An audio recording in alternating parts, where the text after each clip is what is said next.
Chapter 10, Legion at Sea.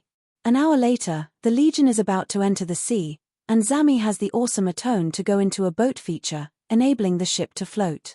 With no danger, the lot all carry on eating. Zami thought to stay away from the others by going on the roof of the vehicle, considering how much he has annoyed them. Arvin saw, even Diane, and so they went up to Zami as Nicole and Pod prepared more food. Arvin gives Zami a little push to get Zami to join and help. And even Diane explains that Zami may be flawed and cause some mistakes, but he can make up for them. Zami is made even better as Arvin pursues Zami again to join the lot.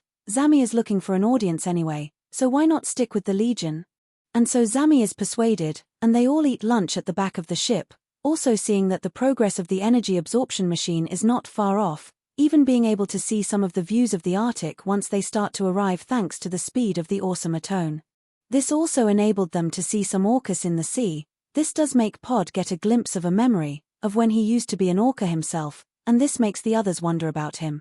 Pod does apologize for disturbing them all as he reacts to some pain in his head and shares the trace of the memory he has when he used to fight anything without morality, which enables Pod to trust them all a tad more.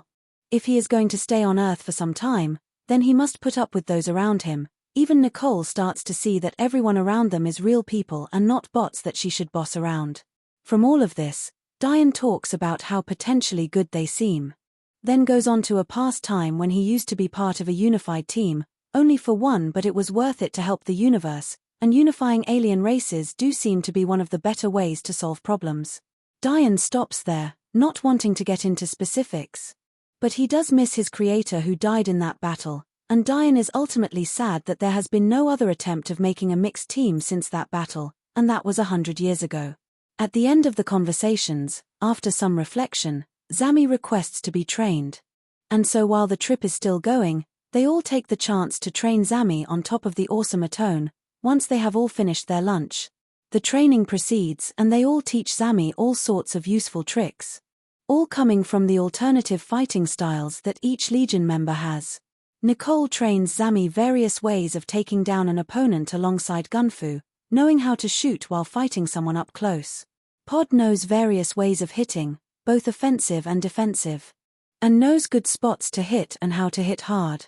Finally, Diane knows various ways how to counter foes by driving another's throwing power towards themselves or elsewhere. Considering Diane is tough, and Zami can be with his gadget suit on, this is a more controlled way of fighting. Later on, all three of them teach Zami how to blend them all, and even the Legion considers teaching each other their tricks too, making them all sensei-level fighters. This training is then expanded upon as they all fight Zami. Seeing how well he can fight against the others with the many tricks he learns, and while the first few rounds are faulty, Zami eventually gets it, making him just as formidable as the others. This is where the likes of Nicole and Pod test what they have learnt with one another too. Making themselves pleased with the new tricks up their sleeve as well as being able to train a new member of the team and getting him to a similar level with the rest. Now Zami has practiced the various ways to punch, kick, counter incoming attacks, spin attacks, guard, take down and other quick moves, which does make him formidable, even like his fighting skills nearly as much as his gadgets, but the others tell him not to get cocky with them because that could diminish the fighting abilities. The awesome atone is now driving through the Arctic's land as the journey progresses, so white it's blinding, reflecting the sunlight, full of mounds and occasional gaps in the ground. Only to see some of Xiantha's goons ahead of them, making the Legion stop the awesome atone. At first, Nicole had an idea to confront them, but the goons start to surround the Legion in a flash and come up with strategy ideas for killing them. Nicole has a quicker set of ideas, surround the awesome atone on the roof and fire long-range attacks throughout. And so that's what they do, and the goons back off. Only Mollug and B have the long-range attacks, shooting their blasts of energy. This attack starts to crack the ice below the awesome atone, and the vehicle falls through the ice, leaving one end poking upwards. Nearly hitting the water, this causes the fighting to be in person as the hole in the ground opens further. Diane being on the Legion's side does give the Legion an advantage, but the Legion still finds all of this to be hard, not to mention Zami's training starts to be handy. Mainly fighting Ikran, who is a tricky fight as he has a blade at the front of his face, shape-shifting cloak and a spear. Zami ends up fighting Ikran down at the cracked ice, but as Zami shoots lightning towards Ikran. Ikran lands on the ice above after his cloak was used to take the lightning, but he was still pushed upwards. Zami uses his lightning to boost himself upwards as he fires the surface beneath him, allowing him to fight Ikran on flatter land. Despite how tricky Ikran is, Zami tries to remember all the moves he was taught, like the different types of punches, and ways to take down opponents while countering attacks too, making Ikran wonder who on earth is he. The other Legion members have been doing all sorts too. The other Legion members manage to keep climbing and make it to the top of the Arctic's main ground, except Nicole, who sticks to the awesome Atone as the nearest and best cover for her as she is being fired at by B. B fires charged fire using his maces, using any mounds of ice as his cover. But Nicole is winning thanks to catching BS shoulders and arms a few times. Nicole is the most in danger as she may fall off the awesome Atone if she isn't careful. Diane mainly focuses on Mollog, the most powerful goon in the team, firing powerful blasts and even keeping force fields up. And Mollog decides to keep the focus on Diane. Diane is trying to avoid Mollog's fire to avoid any energy disrupting Diane's system. He does need to get his flight back after all, and Diane so far has lost most of his machine gun access after a few shots from Mollog. This leaves Pod and Arvin fighting Astroidon and Ravicon, two duos fighting against each other. Pod and Arvin know that to solve their problem they need to work better. So, they do manage to come up with a couple of teamwork-based attacks, such as Arvin firing his life force beam from his mouth, to which Pod splits in two using his trident as he puts his beam via the center of the beam.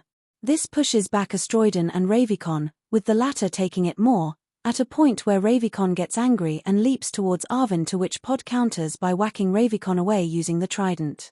This hits Ravicon into Astroidon, followed by Pod throwing his trident at Astroidon, and as Arvin rode on the thrown trident, he made his jaw more deadly and tries to bite into Astroidon, but it doesn't do much. Then all the members find chances to shoot at other goons, considering who they are mainly fighting, such as Nicole firing at Ikran, with Zami firing at Ravicon, and Diane firing at Astroidon. This makes them the better team once they attempt teamwork more. And even Diane rushes to the awesome Atone to lift it out of the ice before it falls down the massive crack, saving Nicole too. The Legion then gets the final wildcard thanks to keeping out for one another and experimenting with mixing their abilities. They eventually come out on top. Especially as Diane gets his flight back, with higher ground, he tries to fire at all the goons, but the goons manage to dodge or protect themselves from any airborne fire and escape their graves by using their teleporting devices to go back to their only destination. Teleporting devices which they always wear to instantly take them back to the Deepar fortress, formed by Mollog's magical book. Xionthor hopes for another success, but the goons have admitted that the Legion was not only hard to fight but Diane is part of the alliance. As Diane attempted to machine gun all of Xionthor's goons, Zami managed to win a round against Ikran. Arvin used his enhanced claws to jab at Ravicon once Pod threw Arvin at Ravicon, and Pod also managed to take down Astroidon via a good few punches. Pod also throws Astroidon into some water which is too cold for Astroidon. B takes too many shots from Nicole and Diane, and Mollog can't stay to fight alone once the others leave the fight. Another mixed alien team was one thing, but Diane adding to this is another. It's not just the net robots. It's also Xionthor and his many allies who are bothered by Diane as well. And so the goons will need time to recover, sent to other missions once they recover. Xionthor now wonders who is working with Diane, and is also bothered that another mixed alien team could disrupt his goals again.